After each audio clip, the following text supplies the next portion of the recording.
Съществува теория, според която семейство Тръмп всъщност могат да пътуват във времето. И всичко започва с откритията на великия физик Никола Тесла.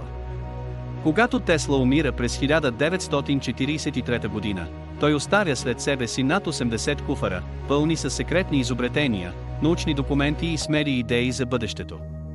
Американското правителство побързало да вземе всичките му непубликувани научни изследвания.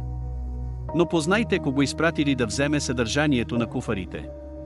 Това бил Джон Тръмп, физик от университета MIT и чичо на президента на САЩ, Доналд Тръмп.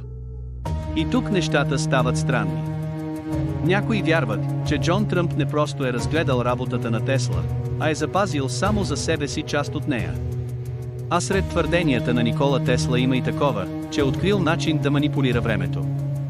Според теорията, на Джон Тръмп не му е било трудно да използва брилянтните идеи на Тесла, за да построи машина на времето. Машина, която семейство Тръмп може би е използвало, за да натрупа богатството си и впоследствие да помогне на Доналд Тръмп да стане 2 пъти президент на САЩ, нещо което никой не е вярвал, че е възможно.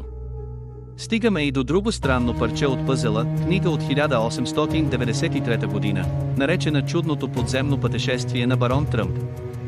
Главният герой е момче на име барон Тръмп, което открива портали и пътува във времето.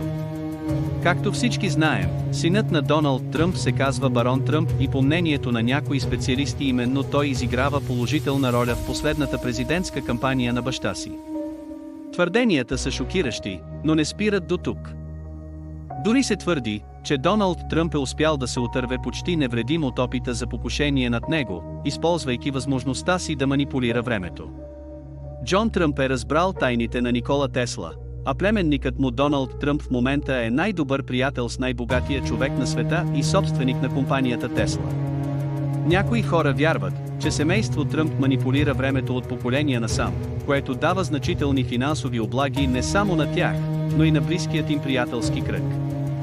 Дали това е истина, никой не знае. Но със сигурност кара човек да се замисли.